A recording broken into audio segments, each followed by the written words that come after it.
Hi everybody, thank you very much for joining us this evening for a session on the installer role and responsibilities in radiator selection and installation. I hope this will be another interesting session.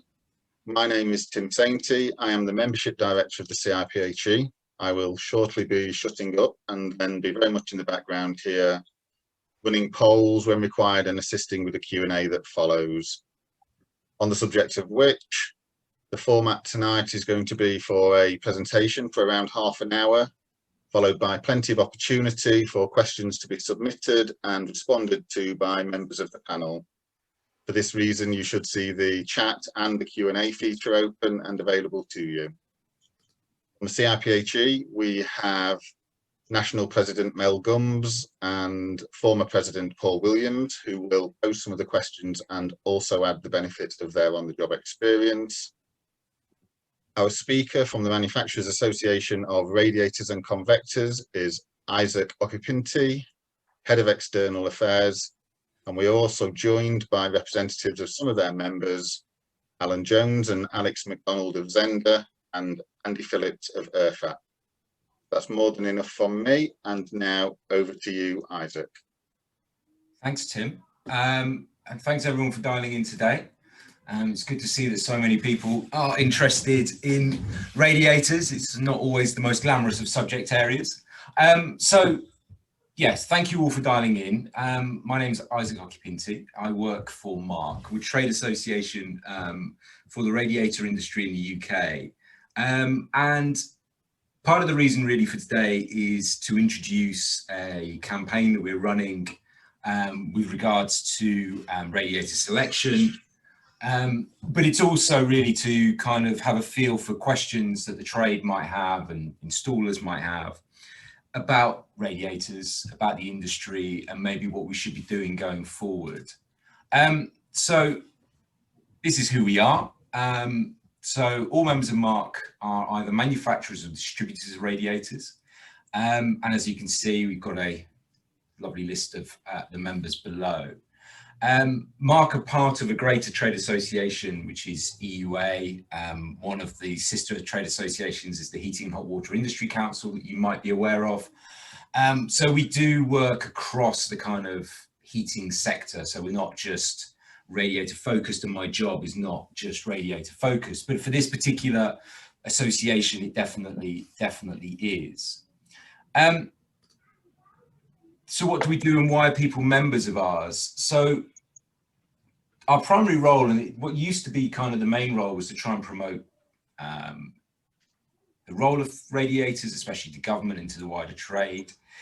But it's increasingly over the last 2 years or so been one on compliance and trying to educate on how and what type of radiators should be purchased, and trying to explain to people what the rules and regulations with regards to radiators are.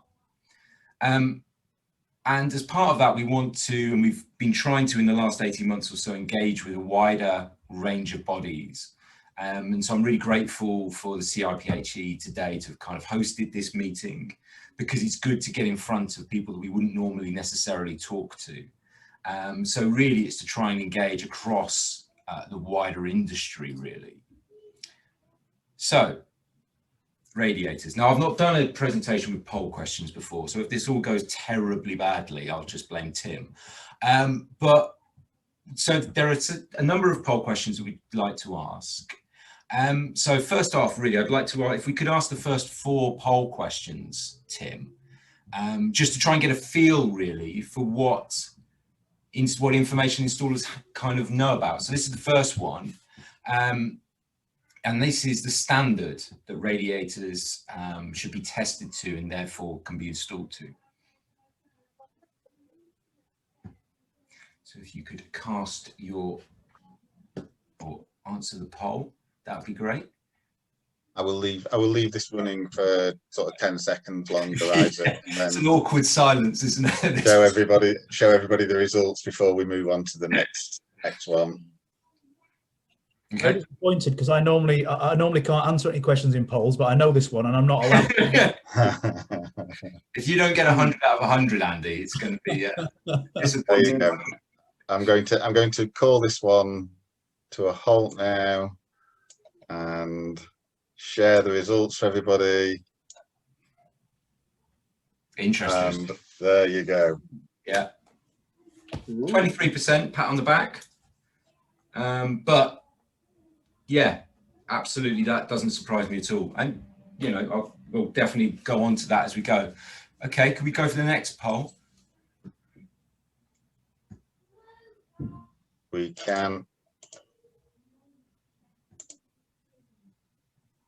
There you go. So manufacturers that sell radiators in the UK, do they have to test their products, or can they just put them on the market?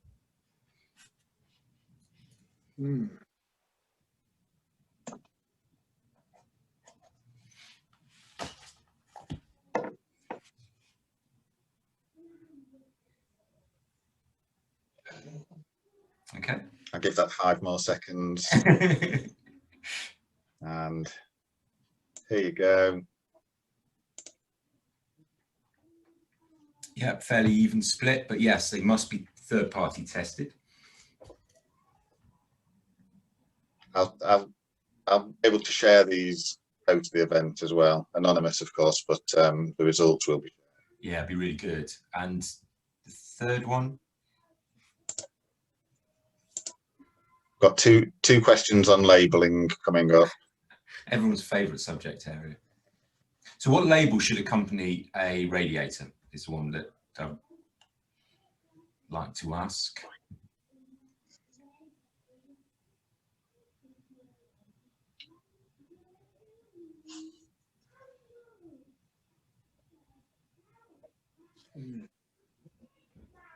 I don't know if others can see the clock, but I'll give it until 30 seconds, which is 5 more seconds now. There we go. Interesting. So before we move on to the next one, I'll kind of move on maybe a little bit with the presentation. So one of the reasons for us really launching this campaign was because we're increasingly aware that installers, consumers, the wider trade are probably not too aware of what they really should be looking for. So all radiators, for example, have to be third-party tested.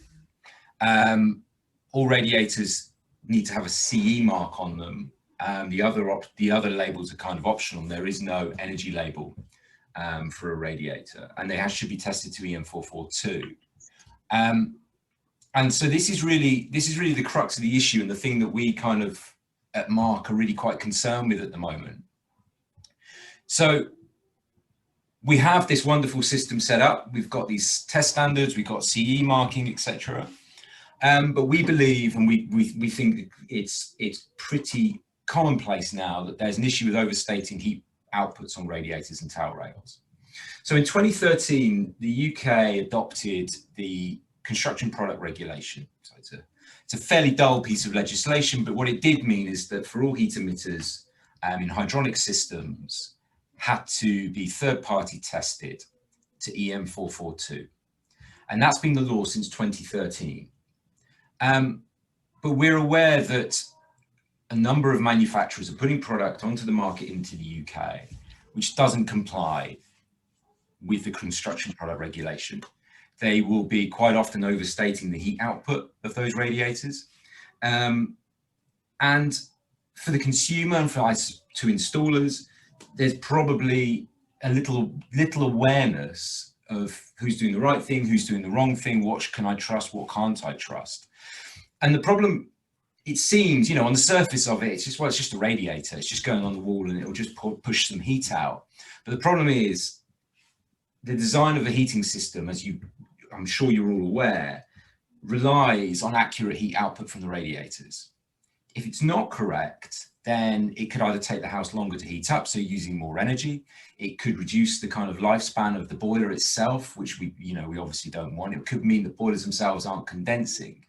And the other bit, and the reason why it's going to become even more important, so we're aware that government are looking to change the rules around low temperature heating.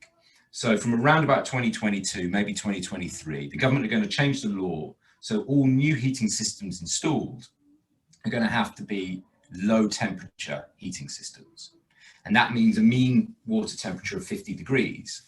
And that's fine if all the radiators, etc., are completely sized correctly and that the heat outputs that they stated are real. If the heat outputs are overstated, then that house is just going to struggle to heat up. And we're really going to see a problem. So we wanted to get on top of this. We wanted to get ahead of this before it became a real issue. So the final poll question for now is around CE marking. So if we could just ask that one, Tim.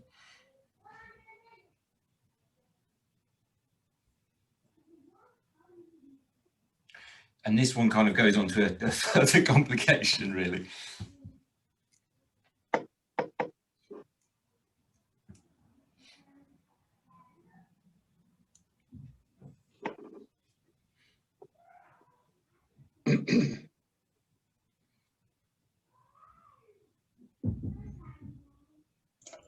Okay, 5 more seconds again on that, and then I shall bring it to a close and share the results.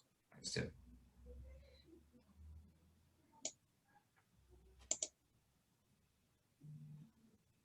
Yeah, so theoretically everyone's correct in that 47% of people are correct in that it should be CE marked. But we've left the EU. The CE mark is a European mark, and so going for 2021, it can be either CE mark or the new UK CA mark. But from 2022, all radiators that are on the market will have to have a UK CA mark, just to confuse everybody.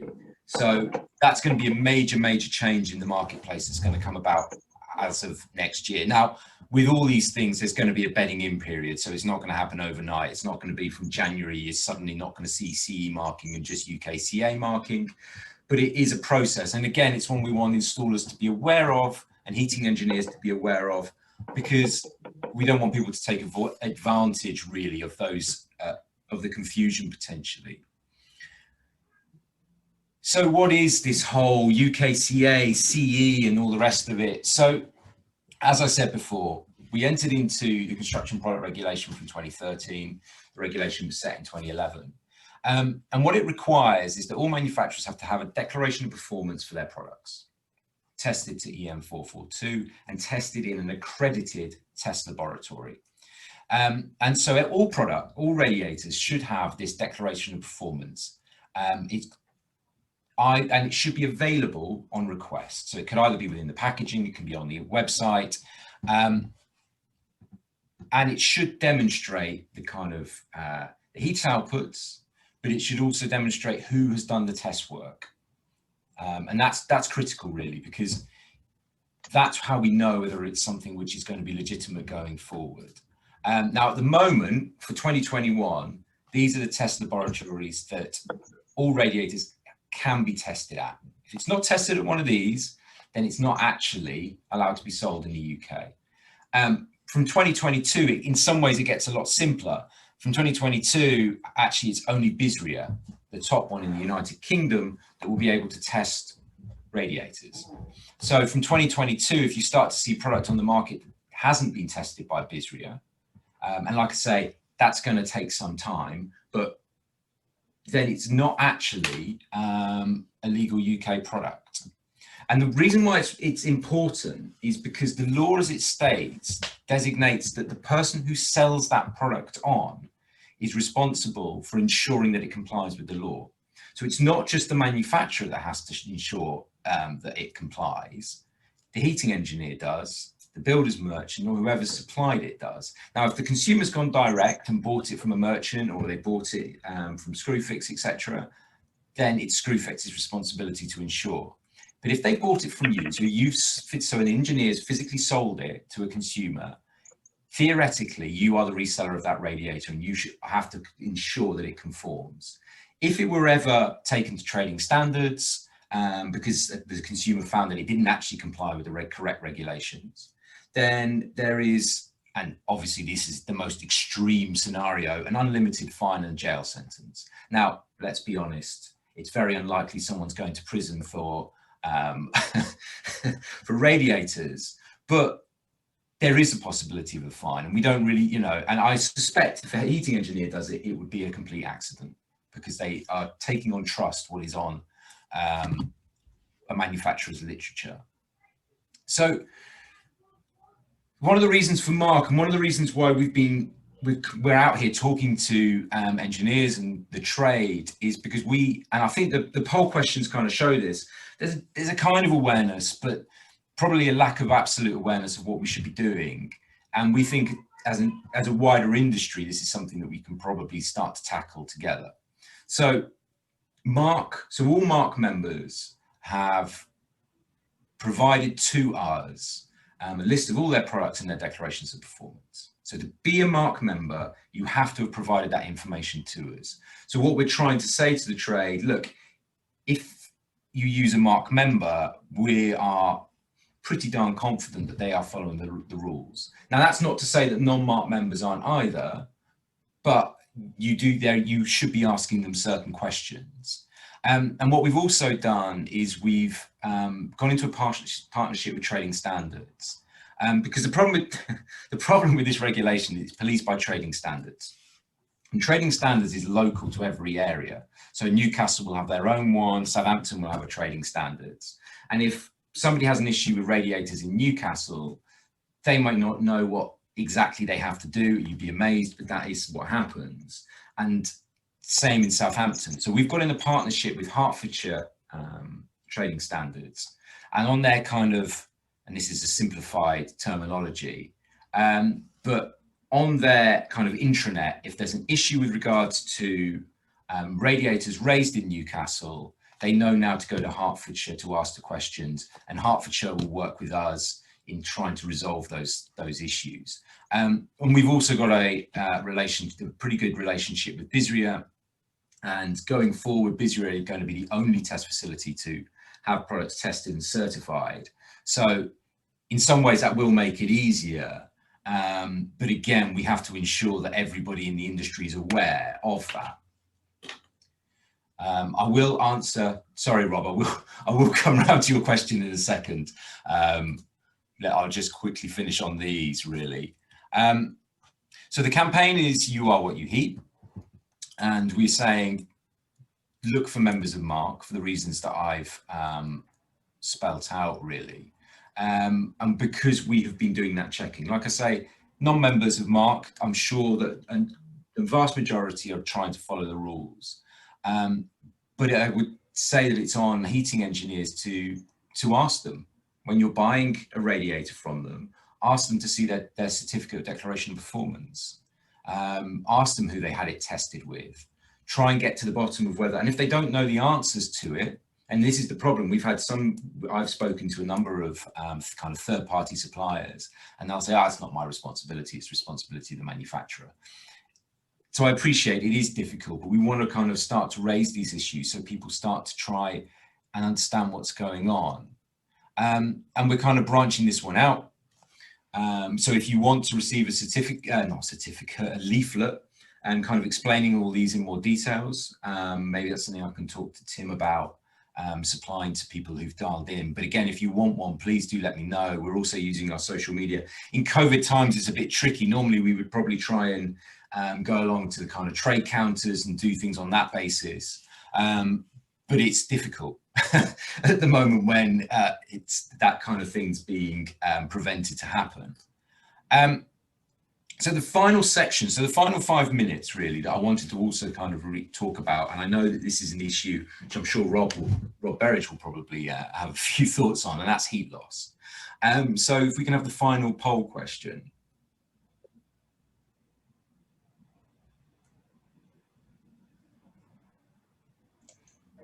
And this is a question to you guys, whether you do conduct heat loss calculations before installing a radiator.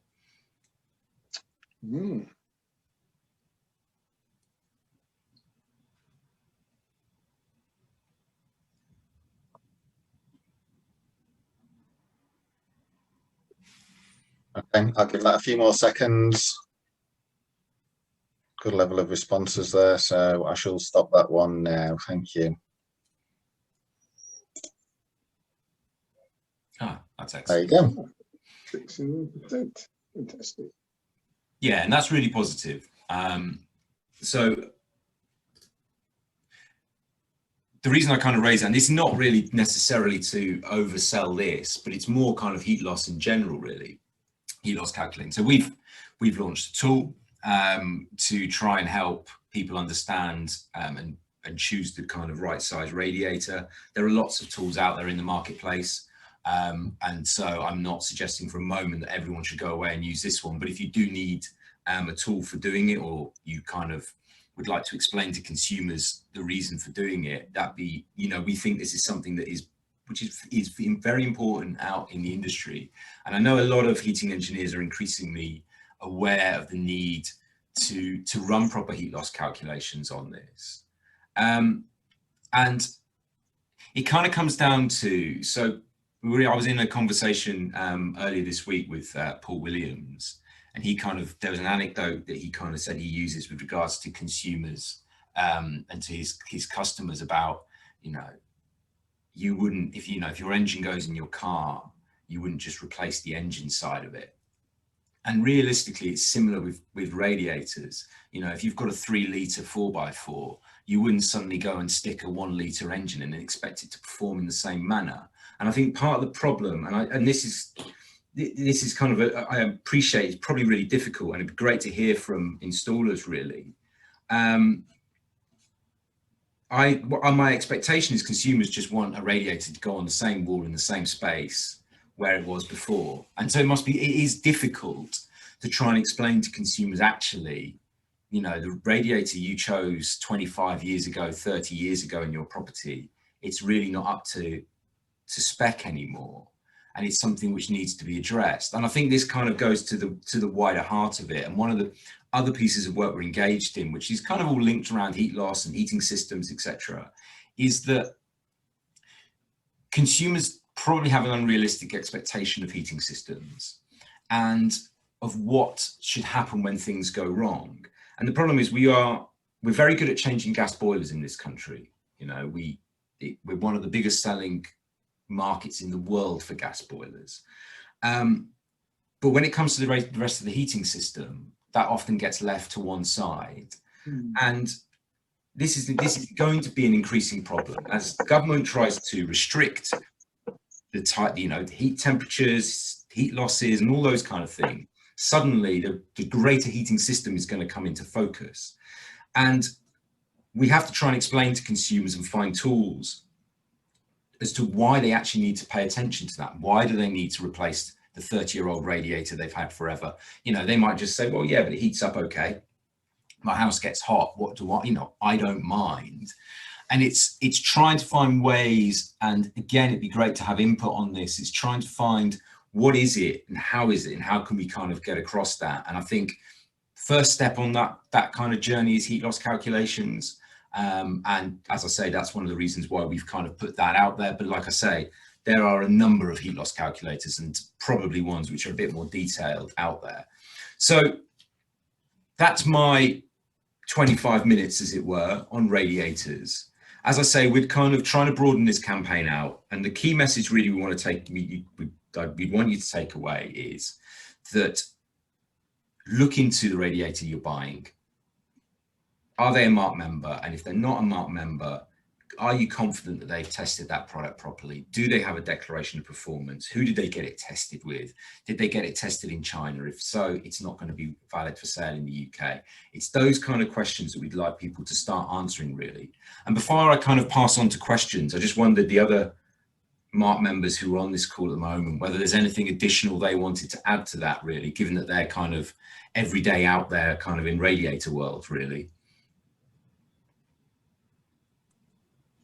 I'll just chime in at this point, if that's okay. I think the last thing I would want as, and I'm deputy chair of MARC for everyone, and I'm managing director of URSAP UK, who some people on the call might know as the radiator company or supplies for heat.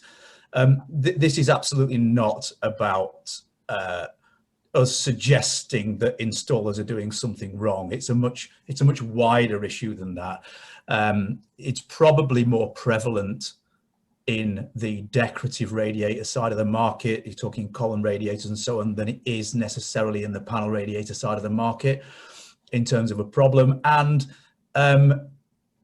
it is absolutely just the first step on the road to raising the profile that this is. And it's probably a bigger question, a bigger issue online, which we all know is an area of the world that's growing, than it necessarily is through merchants. But nevertheless, it absolutely happens all the time. I had a conversation just last week with a merchant who had a consumer in their showroom who was comparing a radiator of ours to one that they were looking at online, and the online version had 50% more output than our product. Now ours is tested, so the online sale is basically lying, and it is a problem really across the market. I can see there's a lot of questions here, and we'll do our best to answer them. But yeah, it's not about suggesting that installers are doing something untoward. It's absolutely not about that. It's just about raising the issue that, you know, compliance, it is the law, it's not a choice, and it's there to protect consumers. And I see one of the questions that came up earlier on was, how would a consumer ever know? Well, we need to remember that we're all consumers, all right? Just because you guys are experts in plumbing and heating, you may not be experts in electricals, or I don't know, in roofing or wood. But you would hope that as a consumer that the product that you bought complied with whatever legislation was on the market. And it's no different from plumbing and heating. And the legislation is there to protect the consumer.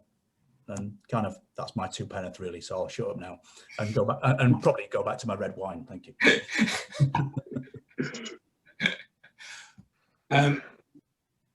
Yeah, thanks for that, Andy. I just wondered if there were any first questions from the panel. If not, I can probably start going through some of the questions that are coming in on the question and answer side of things. I was just going to ask if Mel or Paul had picked anything out in particular that they'd seen coming in. Well, I've got something here, Tim. From some of the questions that came in, the biggest query I can see coming in is how do we address the problem with a householder knowing what a radiator output should be? This is a difficulty we have when you quote for a radiator, because you're quoting for a radiator to do X number output, and someone comes in with a radiator half the size saying they're doing the same thing. But how do the household know who's telling the truth? Yeah, I mean that's a really good question, and I think that's why we're kind of saying, first stop, go onto the MARC website. If they're a MARC member, then they've had to send their stuff into us. We've kind of double checked that side of things, so they should be compliant. If they're not, it's a bit more complicated. I mean, the first step is looking for the CE mark. Does it have a CE mark on it? And the other thing is, and this is why it's difficult. The other thing is specifically asking to see the declaration of performance. But the problem is, a consumer's not going to want to do that. And I imagine the heating engineer's got a lot of other things to kind of be worrying about, rather than looking for declaration of performances for individual radiators, for sets of radiators. So yeah, it is a really difficult one to move forward with. And probably when we first got involved with this, we were told by trade that it would be impossible to fix because it's just too difficult. There's just too much non-compliance out there. But that just seemed a bit defeatist, really. And so it's trying to start the education process so people are maybe a bit more aware that there are things to look for when it comes to selecting radiators. Okay, but it's not really down to the installer to verify all this. I think we need to have other inputs somewhere along the line so that we can have a quick referral. Yeah, I mean, it's interesting. So yeah, that's why we're trying. One of the things we did with MARC was to say, if you're a member of MARC, you've got to provide that information to us. because we're aware that, you know, as you say, the heating engineers aren't going to be going about chasing pieces of paper and trying to fix it. The problem is, and you kind of, it is actually, if you've sold the radiator onto the consumer, so if your quote includes the radiator, then theoretically you're the one that's selling it to the consumer. So theoretically, you're the person who's responsible in that case for checking that the radiator is compliant. And that's the difficulty. I think there's a, it's never clear with these regulations who's responsible. And I think that's one of the reasons why we also wanted to talk to heating engineers, because theoretically, if in your quote, you quote for the radiator itself, buying the radiator and selling it to the consumer, then you're the person that's, the buck stops with you. Which is just the way that it's written. It's not our, it's not our ruling, by the way. I'll just send a question from Jimmy Henry about the standard of the actual installers. So what for most of us on here, well, so not most, all of us on here, all professional plumbing and heating engineers, and we know right from wrong. But I would say out there, I would say 60% of the so-called plumbing and heating engineers are not professional people. And they're the ones who are giving us all a bad name. So how do we then address the situation with them doing bad work and us doing the good work? And where can the two meet? Yeah, I mean, it's a really good question. And I think it's one of those that keeps on coming up, doesn't it? And it's not just with radiators, it's with all the kind of heating and plumbing side of things. You know, how do we reward? And the reason I think it's difficult is because whenever we've seen government try and fix this issue, they kind of go in a bit heavy-handed, and so you then get things like the trust mark, etc. So it's trying to find that medium, and it is very difficult. And I think the best thing we can do is to try and educate across the piece. But I think this is going to be one of the biggest problems going forward, Mel, to be honest.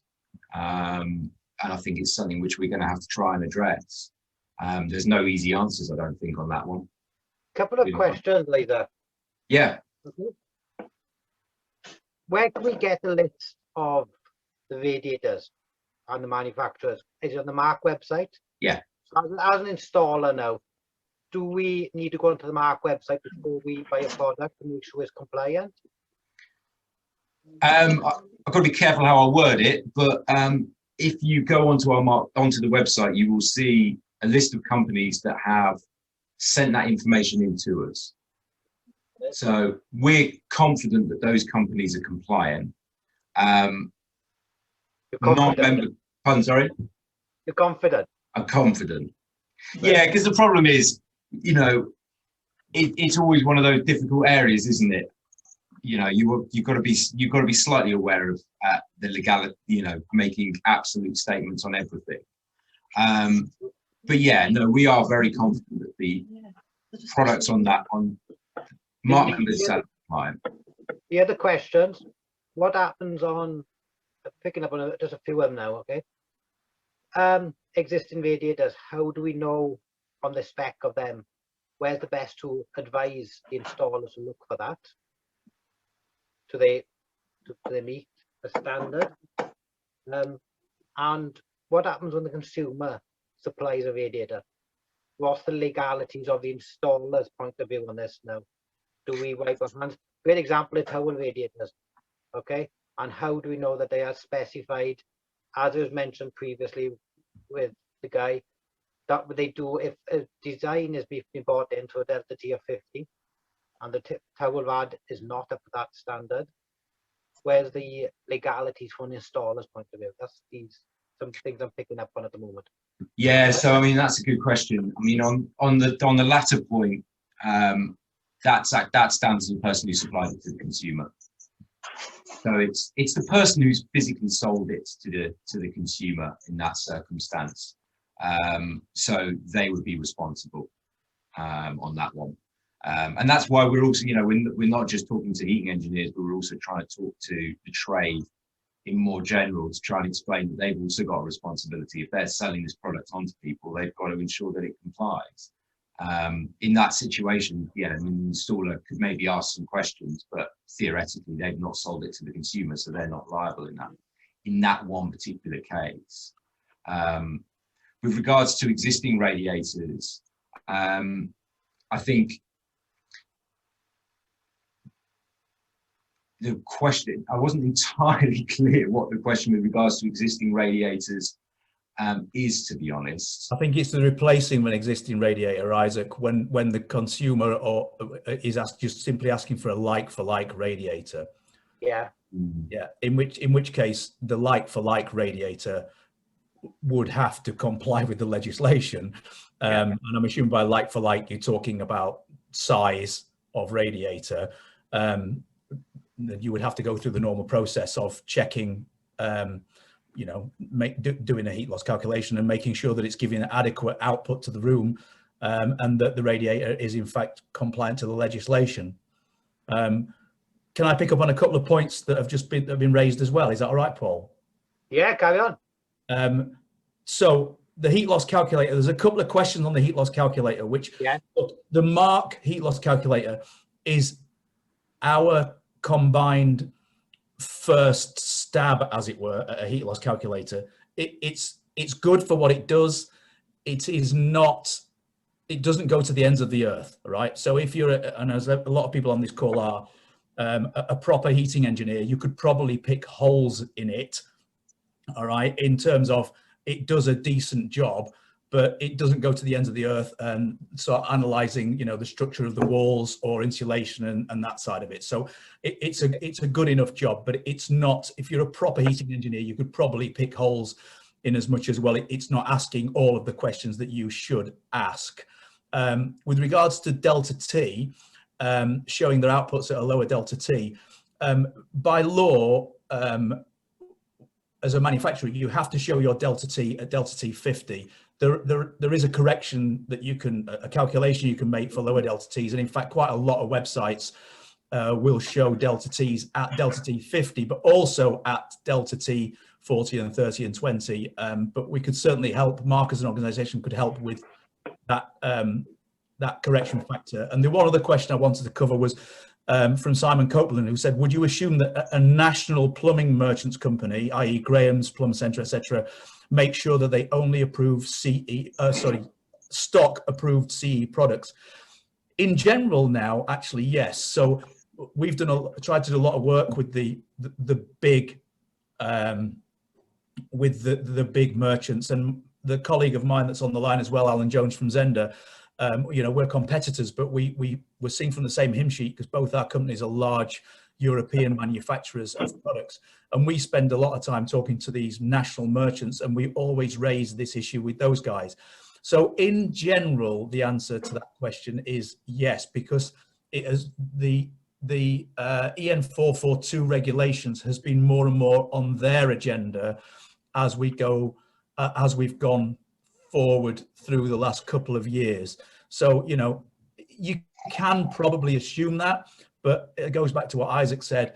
It is still a responsibility of whoever sells radiators to make sure that the radiators that they buy are compliant with the legislation.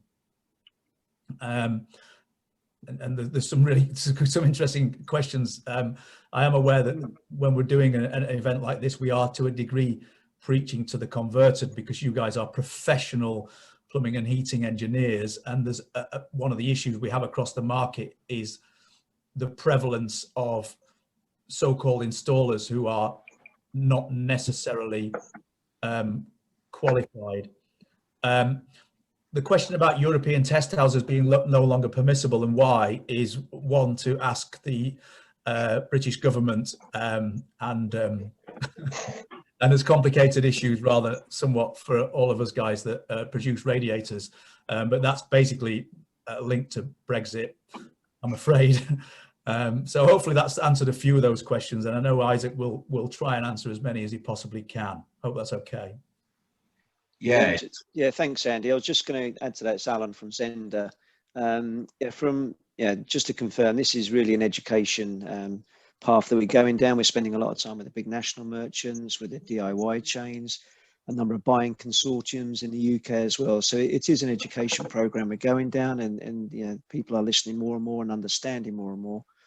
So again, just to echo Andy said, I think these guys are focused on stocking in terms of radiators, CE approved products. I can't vouch for other products. There was also a question about best heating from one of our colleagues. If you look on their website, they've got 2 brands, Stelrad and Terma, that are part of the MARC Association. So yes, those products would be correctly approved. But they do also have 2 others called Lazzarini and their own private lane, Milano. Again, they're not part of the MARC Association, so you'd have to assume, or at least protect yourselves by asking for a DOP before purchasing any of those products. There's also a number of questions around policing, so I'm just going to try and go through some of these questions. Those that I can't answer, Tim, do these questions saved so we can maybe answer some of them afterwards? Because obviously there's, I think, 21 at the moment. Yes, Isaac is the short answer. As I'm trying to mark them as answered, I'm not keeping pace with the new ones coming in. So any that we don't reach, we'll make a commitment here between us to respond when we share the video as well. Brilliant. I mean, so because there's a couple of questions about policing of it. So, you know, if something's illegal, why on earth is it allowed to be sold? I mean, that's a really good question. And unfortunately, the way that we have a policing system is bizarre. We have an incredibly robust policing system. We just don't have enough people out there to police it. So theoretically, trading standards should be out there randomly checking radiators here, you know, off shelves and trying to make sure they have all the correct information. The problem is how it tends to work is they'll only do something if there's a complaint or an issue raised with them by a consumer. And this is the other problem with trading standards. It has to be someone who's physically bought the product. It can't be an engineer saying, by the way. So it is difficult. We are in conversations with government to try and make them aware of these issues. And, you know, it's something that I'm sure the CIPHE are working on as well, because there's a whole range of different products, you know, that really shouldn't be allowed to be sold if they're not legal. So yeah, that is definitely something we're working on. With regards to, I mean, I might have to leave that to someone who's a little bit more technically expert than me with regards to lower flow temperatures and kind of moving different correction factors. So I don't know if anyone on the call can answer that specific one. I'm gonna. Yeah, I mean, the answer really is the market moving to lower flow temperatures. Should the manufacturers, sorry, if the market's moving to lower flow temperatures, should the manufacturers not move? Yes, the answer to that is we should. However, it needs to move hand in hand with the legislation, because the legislation right now tells us what we must publish our heat output data to. But nevertheless, yes, we should, and I'm sure you'll see a shift in people's in manufacturers' published data, where we will have to still publish data at delta T50, what will probably show lower delta T's as well, because that's what the market will be using. Is that fair enough, Isaac? Yeah, I think so. Yeah, I mean, there's one question around assessing the output of old radiators and does it need changing. I think the link to another one, which is, you know, why wouldn't a 25-year-old radiator still work? Yeah, I mean, I think the reason on that is a 25-year-old radiator has also had 25 years of old water running through it. You know, it's very possible that it no longer heats up in a uniform manner and an effective manner. And I think the bigger problem is not, the thing about gas boilers is they allow the heating system to be quite forgiving, because they can push quite high temperatures through. The problem is if government decides that they want to lower that and they want to have lower temperature systems, you know, if more and more people start to move to heat pumps, which are going to have even lower temperatures running through the system, then it's probable people are going to need to start upgrading their radiators and their wider heating system. And that, you know, that's something which has to be tackled. I mean, if we're to move to heat pumps more generally, then, you know, people are going to have to make much bigger changes to their heat emitters. And there's a question, there was another question which was regards to if people move, you know, if we move to passive house, etc. will that be the end of kind of radiators? I mean, if we move to passive house, that's the end of heating, to be honest, because there's very little heating required. But even if you move to heat pumps, actually radiators and, the radiator technology is still perfectly well, is it still able to do it? We don't have to move necessarily to underfloor, though in certain circumstances underfloor is great. It's just in retrofit, underfloor is very difficult, especially in upper floors. So there's always going to be a role really for radiators, which is why, again, we've got to try and make sure we kind of get that side of it right. Just trying to go through, there's a lot of questions again about installer quality, and that kind of links to the question that Mel raised earlier, really, which is, yeah, we do need to do more, but that's a cross-industry thing, really, that we need to be working to improve the standard. And I know that there's a lot of work going on. I'm sure the CIPH are involved in trying to do that. Question for radiator manufacturers, I don't know the answer to this, is in regards to convection patterns across rooms. Yeah, I'll jump in here. It's a fair question, actually, and I think it's something as MARC we can look at, which obviously is, if you have, I mean, I'm surmising, I think this is what the question's about, but if you have a massive room and you theoretically put a radiator that's big enough to heat the entire room, but only put one massive radiator at one end, it won't do the job, and that's entirely correct. So it's something that as MARC we could probably actually look at, where you would theoretically put a number of radiators in that space, and that's something that we could work towards. As a professional plumber, that he should be able to, or heating engineer, he should be able to pick that up straight away, because if the room's that big, you wouldn't put one radiator in because the convection currents won't carry that far. Yes. You need to spread the convection currents to get the air circulating properly around the room. Yeah, I completely agree, Mel. And a couple of questions from Kevin McAllister, which is, we look to our merchants for good products by reputable manufacturers. Do they stock radiators that are manufactured by members of MARC? So that's a big question. And the answer to that is yes and no. So not all merchants only stock products from MARC. I have to say that MARC members probably cover 80% of radiators that go through the merchant market. So in general, it's kind of a yes. Are Centre brand radiators approved by MARC? So this is a Plum Centre question. And the answer to that is, I'm pretty certain yes, because I think Centre brand radiators are produced by Permo, Rettig, Meissen, and they are members of MARC. And in fact, Barry Lynch, who's the MD of that company, is our chairman. So I'm pretty sure they are, yeah. An interesting question from William about low temperature systems in older homes. I mean, that's a very valid question, and that's something which is going to come up more and more.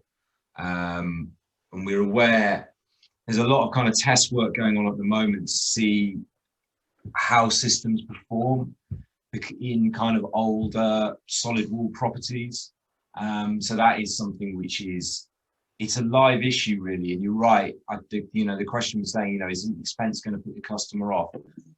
I think very possibly. And I wonder, and one of the kind of issues that I probably see being a factor here, and this is kind of more broadly, is that consumers don't really like paying more than they think they should be paying. And when it comes to kind of heating system elements, and, this isn't just radiators. I mean, this can be applied to hot water cylinders, for example, as well. 12 years ago, we sold around 1 million hot water cylinders a year, and now we sell under 300,000. Very few people really are installing new hot water cylinders compared to what we used to do. And the question I have on that is, are consumers now so price sensitive? And, a heating engineer essentially wants to be able to do the job. So does the consumer effectively stop the installation of other measures because they don't want to pay and they don't necessarily see the value in paying for it? Now, I don't know, because I'm not out there every day doing the job that you guys do, but it'd be interesting to know whether that is something that is an issue. It's not to put blame on consumers, but maybe just consumers don't value heating systems particularly. That is true. and I don't know how we fix that one. Yeah, that is true to some effect, though, Isaac, because you know, if you think about things, the only time people call you in is when it goes wrong. Yeah. So they haven't got the prevention; they only wait for the cure. Yeah. So it should be more proactive in making sure the system is kept up to date, and you know, every 10 years change your radiators. But people won't do that because of the cost that are involved. Yeah, it's a hidden one, isn't it? It's Yeah. not a show work, as it's been brought up in the chat now by Rob Beveridge about the pipe work. No one changes pipe work, and some of that's 30 to 40 years old. So we've still got existing systems we've got to look at. Yeah, this is the big debate with the consumer, because not everyone will price the same contract.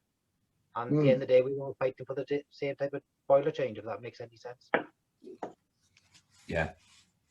It will be an issue for the industry as we go forward, especially if we move into low temperature systems, because we have what we call a heating systems group, which brings together HHIC as well as MARC and other bodies. And its primary function is to talk about, as the legislation changes as we go through the next decade, really, lobbying the government potentially for schemes that will entice consumers to make the necessary changes. Because I know what my answer would be as a consumer. You know, if you know, I was told, oh, you know, if you're changing your boiler, then you need to change all your pipework and your radiators. And by the way, there's going to be a cost to you, and it's going to be about $5,000. You know, and you know, consumers, you know, they put so little value in the boiler, right? You know, if you want to change your television, I'm all over it. But you want to change your boiler, it's just a box on a wall that doesn't do anything, right? And that's the way consumers' minds work. So we know that there's a lot of lobbying to be done from a government perspective if we are going to make these changes across the market to low temperature systems, especially in the refurb market, where we're going to have to entice consumers to want to make those changes. And that's not an easy trick to carry off. We completely understand that. There's an interesting question. Sorry, the other question, which hasn't come up, but will be an issue with installers, is with the lower temperature, is back to the consumer not being able to feel the heat of the radiators. I know it sounds petty, but that is going to be, I think, a long-term issue that we'll have to do, and the consumers will have to change their attitude in the next 10 years. And I don't know how the manufacturers can help us on that. So the customer expects it to be nice up to 60 to 80 degrees. And when we bring in heat pumps in, and even low temperature on the gas side of things, or the oil boilers, stop them burning higher, it's going to be, I think, a long-term issue with most installers. I think that is it's not only a really good question, but it's going to be a question that keeps on coming up over and over and over again. And it's difficult to know how we kind of fix that one, because if you're running at a lower temperature, you're running at a lower temperature. You know, the radiator is just not going to feel, you know, it's not going to feel as hot. You know, you can say to the consumer, while it is working, don't worry about it. But I'm appreciating that's probably not the answer that they're looking for. Isaac, outside weather comp actually alleviates some of their problems, because with a weather comp system, you don't have the boiler firing at maximum rate at 80 degrees all the time. So that there's certain times in the year or for the season where the flow temperatures are 50 degrees or lower. So people do know these things, but it's them knowing why it's that low, for them to understand what it's all about. It's a very good point, actually. And it's maybe in 5 years' time or so, when those kind of control systems are much more commonplace. So more and more people have either load compensation or weather compensation in their properties, and they start to get a better feel for it. And you're right, then, you know, on a cold winter's day when it's freezing outside, then the system itself is going to be firing up a higher flow temperature. And that's maybe when they're going to be going over to their radiator and going close to it. So that might start to take the edge off some of these things. I think government are going to have to work on communicating to consumers. You know, ultimately this push is going to come from government. They're going to say we need to lower flow temperatures, we need to install different types of heating systems like heat pumps, etc. And they need to be aware that these are the kind of issues that are coming up. And I think it's the role of organisations like the CIPHE and ourselves really to try and help get that message across, because otherwise consumers are just going to be calling you out all the time saying my system's not working. It's a real problem. Can I answer another question? Can we about calculating the size, 1.5 size when you're changing the radiator? Back to calculate the room. Never trust what the radiator was correctly done to start off with. You go back plenty of years, they just put a radiator in that was big enough, and not really, as we've seen with the poll, how many people actually calculate the size of a radiator that went in the room. So the room might have changed, the dynamics of everything might have changed, insulation may have changed. So best, if you want to measure, get a proper heat calculator on the room, and then you can change the radiator. Okay, hope that helps.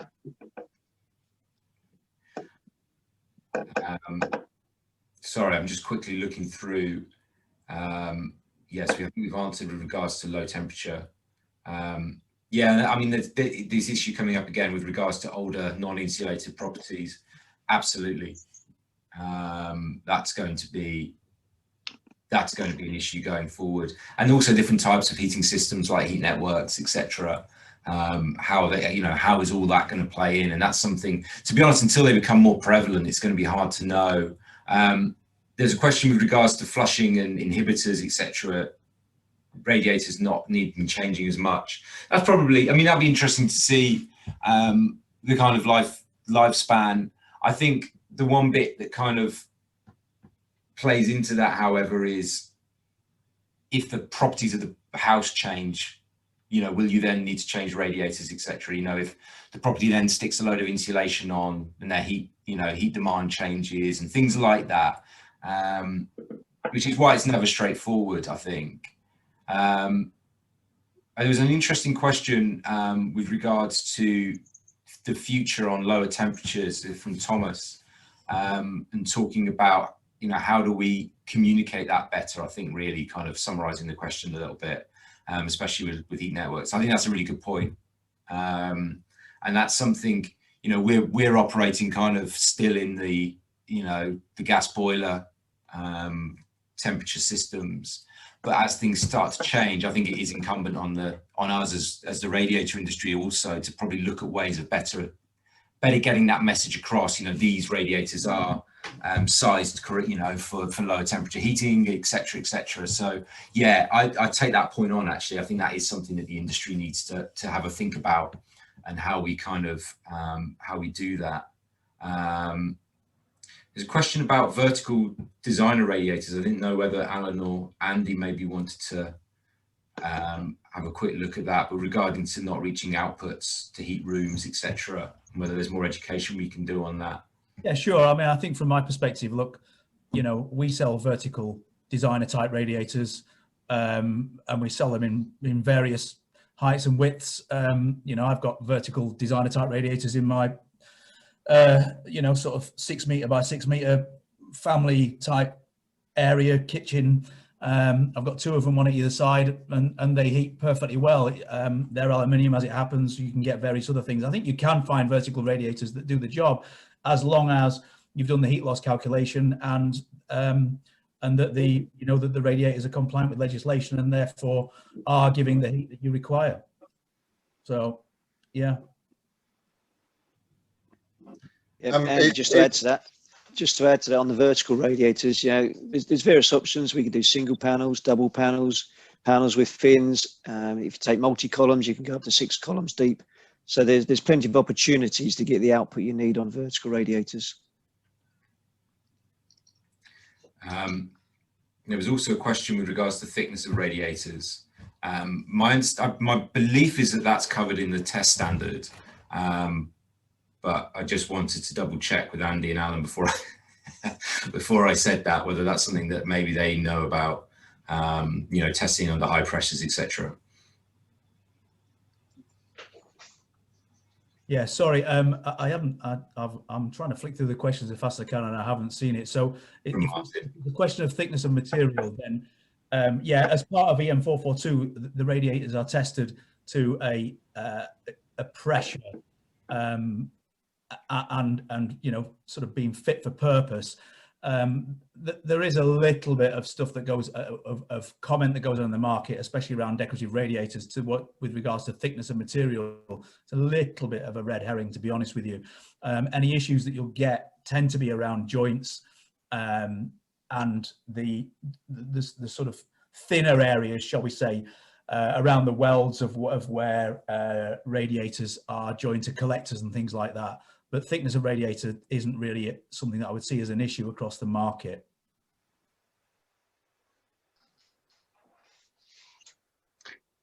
Quick question. Oh, go on. Yeah, of William. On low temperature heating, do we need thermostatic radiator valves? Yep. That's a great question. The answer to that is, according to the law, yes. Or according to construction product regulations, yes.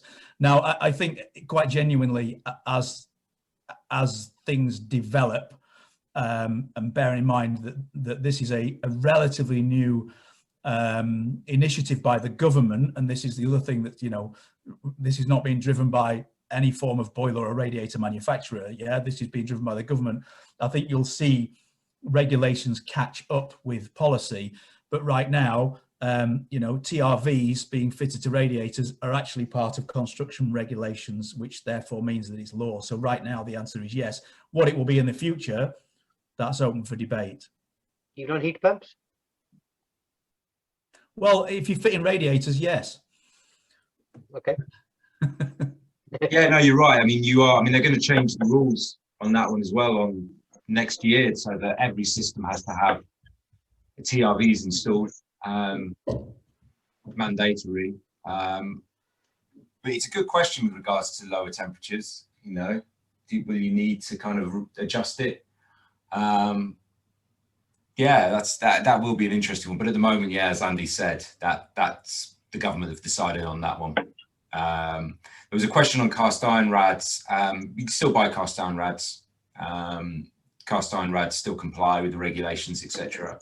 Yeah, we sell them. So you do need to replace them. It's no different. What about aluminium? Aluminium. So there's a question on aluminium. Yeah. Aluminium radiators, absolutely yes. There are people on the call whose businesses sell them. They go through exactly the same testing. All right. So there's no different cast iron, aluminium, steel. You know, it's exactly the same. They have to pass the same regulations. Aluminium, they all have slightly different heat properties, and what I mean by that is, you'll all know because you're heating engineers, if you've got a cast iron radiator, you know, it heats up slower, but it also cools down slower. Steel's kind of the middle ground, and aluminium heats up quickly and cools down quickly. Typically speaking, aluminium actually has a slightly lower water content, but that they all are sold by many different radiator manufacturers, some of whom are in MARC and some of whom aren't. But they have to comply with exactly the same legislation.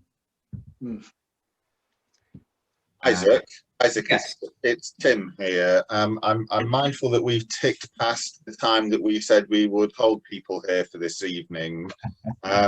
So perhaps if you want to pick out a final question and then perhaps wrap up, and we will honour that commitment to address all questions not yet reached when we write back to people with the recording as well.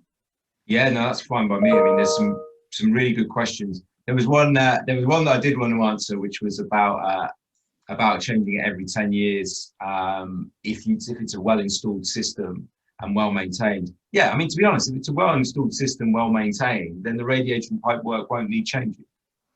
You know, then in those kind of scenarios, and if the product, you know, if it's well kept and all the rest of it, then yeah. But you know, it's not every 10 years necessarily that you would need to do that. I think it's really more a kind of general view of a lot of the heating systems that we've got are probably older than 10 years at this point. You know, they're probably getting on 20 to 30 years old, a lot of these systems. And so it's really just, it's trying to raise awareness of that fact that increasingly, you know, people are redecorating their houses. People are now, especially now where people are maybe thinking, I could add a bit of value by adding a new bathroom, or adding, you know, en suites have suddenly become a thing that everybody must have. So you're now sticking towel rads in and things like that. So it isn't necessarily just the legacy radiators that are in a property. It's when you're sticking a new radiator into a property, when you're sticking a towel rail on, and it's when those decisions are being made. Well, I think the key message and the key thing that we really want to get back on is, it's not, you know, it's you must buy a radiator. It's more, if you need to buy a radiator and that situation arises, make sure you know what to look for when buying it. Make sure to know to look for CE marking or UKCA marking. Make sure that you know that the company's reputable. It's those kind of things that we're really getting across, rather than necessarily, and apologies if it did come across as a sales pitch for radiators, but it's really just trying to raise awareness, I think, of those factors. Thank you. One final piece from me is that there's been a question about whether the CIPHE will issue CPD certificates for people's attendance today, and the answer is short and sweet: yes, we will. I'll have addresses registered from when you registered your intention to attend, so I shall get something sent out. So unless anybody else from the panel has anything they'd like to add at this moment, then I will thank everybody for the time this evening, for everybody who's on the panel, but also everybody who's joined us. Thank you very much. We will continue to host more of these kinds of events in the future, so look out for them too, and thank you once again. Thanks a lot, guys. Thanks, everyone. Thanks, everyone. Appreciate it. Really good. Cheers. Stay safe. Cheers. Okay, everybody.